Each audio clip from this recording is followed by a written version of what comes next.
जबलपुर शहर में chamber of commerce and industries के द्वारा बजट पर चर्चा की गई, जिसमें बताया गया कि इस बार का बजट सभी के लिए फायदेमंद है।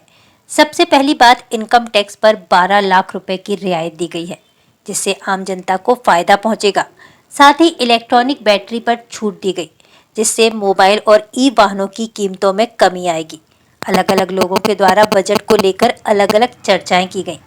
लोगों का मत अलग अलग पेश किया जा रहा है। देखिए बजट को लेकर लोगों का क्या कहना है। में किया है 50 पर्यटन जो है वो बनाए जाएंगे। अब ये पूरा विश्लेषण डिटेल्स आने के बाद ही हम देख पाएंगे कि उसमें जबलपुर का महाकौशल से कौन सी जगह का नाम लिया गया है या नहीं लिया गया है। ये एक घोषणा तो अच्छी है, लेकिन जबलपुर उसमें सम्मिलित है कि नहीं है, ये अभी पूरा विस्तार पूर्वक बजट की डिटेल्स ना आने के कारण हम बोल नहीं सकते। काफ़ी टाइम से हम व्यापारियों की, हमारे से जुड़े हुए व्यापारी संस्था से जो जुड़े पेट्रोल पंप्स वेबसाइट हैं अन्य, उनका भी काफ़ी समय से डिमांड रही है कि पेट्रोल को जीएसटी के दायरे में लाएं, तो इससे आम जनता को तो फ़ायदा होगा ही होगा। जो प्राइसिंग है वो सब्जियों से लेके अनाज से लेके सभी में उसका प्रभाव पड़ता है। पेट्रोल एक ऐसी चीज़ है जो उसके रेट कम होते हैं तो सबका प्रभाव महंगा होता है, और अगर पेट्रोल जीएसटी के दायरे में आएगा, टैक्स कम लगेगा, तो उसका प्रभाव हर चीज़ पर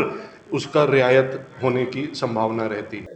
2025 का जो बजट आया है आज, बहुत वर्षों तक जो आम जनता की आशा थी उसको पूरा किया, आशा के अनुरूप आया है, आशा पे खरा उतरा। अब हम लोग बात कर रहे हैं सिर्फ 12 लाख वालों को फायदा हुआ, 12 लाख तक वालों को, जी नहीं, उससे ऊपर वाले को भी फायदा हुआ। 12 लाख से 16 लाख वालों को 10% टैक्स देना पड़ेगा, 16 लाख से 24 लाख वालों को 20% देना पड़ेगा, जो कि पहले 30% देना पड़ता था। तो लाभ सबको हुआ है, सिर्फ उनको नहीं हुआ जो 12 लाख तक वाले हैं। ध्यान दीजिएगा इस चीज पे, ये नहीं है। और जो नया रिफॉर्म आ रहा है, जो नया एक्ट आ रहा है, उसमें क्या क्या आता है ये देखने योग्य होगा। कुछ चीजें सस्ती हुई हैं, सस्ती भी कैसी हुई है, टैक्स नहीं कम हुआ, कस्टम कम हुई है। जिस तरह की इलेक्ट्रॉनिक कारें या स्कूटर्स या मेडिसिन, वो बहुत अच्छा है, वो भी आम जनता के उपयोग की चीज़ है। आज हर व्यक्ति को स्कूटर चाहिए, हर व्यक्ति को कार भी चाहिए। मध्यम वर्गीय अब कार खरीद लेता है, अफोर्ड कर लेता है। ईएमआई कम हुई, हो सकता है ब्याज भी कम करेंगे। अगर जितने ज़्यादा लोग टैक्स पेयर बनेंगे उतना ज़्यादा टैक्स आएगा। हर आदमी के दिमाग में एक बैक ऑफ द माइंड रहता है कि यार मेरी कमाई 10 लाख रुपए में टैक्स नहीं दे रहा, कल को कहीं मैं फंस ना जाऊं। तो अब 12 लाख तक वाला तो आराम से टैक्स देना शुरू कर देगा। जरूर वो 12 को 13 लाख रुपए करके बता देगा, परंतु 10% टैक्स दे देगा। तो इस तरह से इस बजट में हर क्षेत्र का पूरा ध्यान रखा गया, चाहे वो पर्यटन हो, चाहे वो कृषि हो, चाहे वो एविएशन हो। 120 नए एयरपोर्ट 10 साल में आएंगे। किसी भी देश की इकोनॉमी इस पे भी निर्भर करती है कि कनेक्टिविटी कैसी है एक दूसरे से, एक दूसरे शहर से, तभी इंडस्ट्री हर जगह लगेगी। और इंफ्रास्ट्रक्चर के ऊपर जो इन लोगों ने रखा बजट इस साल का 10 लाख करोड़, जितना ज़्यादा इंफ्रास्ट्रक्चर होगा उतनी ज़्यादा रोजगार की संभावनाएं बढ़ती हैं, रोजगार मिलता है।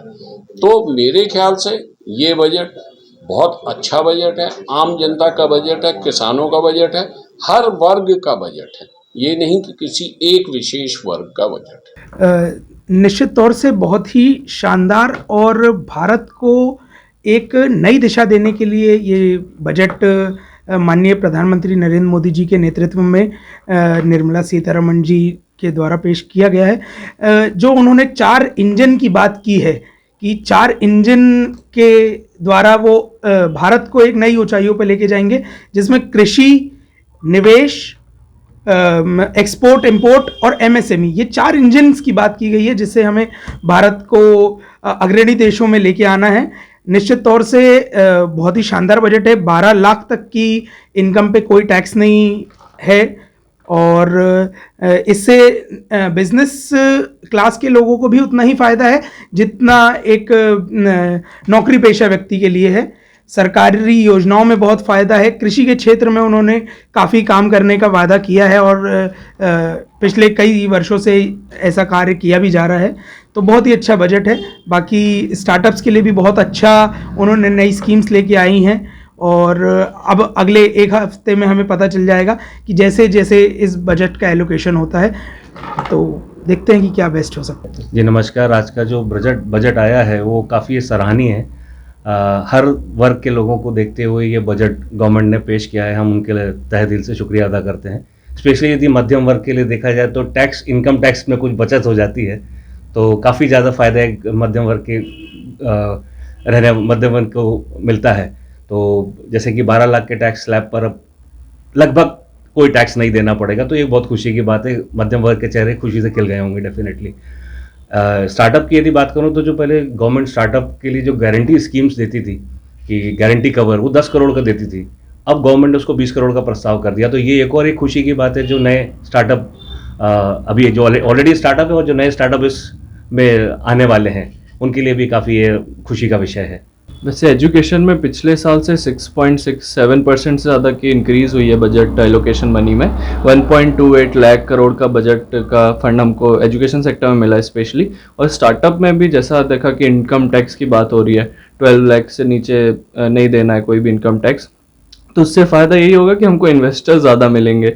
जब बचत करेंगे लोग तो मनी बचेगा और मनी वो कहाँ करते हैं, फिर एसेट इन्वेस्टमेंट और ऐसी चीज़ों में बढ़ोतरी होगी, जिसके कारण हम जैसे न्यू एंटरप्रेन्योर्स हैं जो एजुकेशन सेक्टर ये सब में देख रहे हैं, तो मैं काफ़ी सराहनीय मानता हूँ। और ये लॉन्ग टर्म बजट इसमें दिख रही है कि लॉन्ग टर्म सोच रहे हैं। आज का जो बजट पेश हुआ है 2025 का, इसमें ज्ञान यानी गरीब, युवा, अन्नदाता और नारी, इस पर मेजर फोकस रहा है हमारी सरकार का। और इन्हीं को कैसे बढ़ावा देना है, इनका डेवलपमेंट कैसे करना है, इस पर हमारी सरकार का फोकस है। और इसके लिए अलग अलग प्रकार की स्कीमें निकाली गई हैं। नारी सशक्तिकरण के लिए कुछ स्कीम है, गरीबों के लिए जो पहले से कार्य चले आ रहे थे उनको और बेहतर कैसे किया जाए, अन्नदाता को कैसे बढ़ाया जाए, अन्नदाता के कैसे उनके कर्ज़ों को कम से कम किया जाए और कैसे उनकी किसानी में और हेल्प की जाए, इसके ऊपर ये बजट रहा है।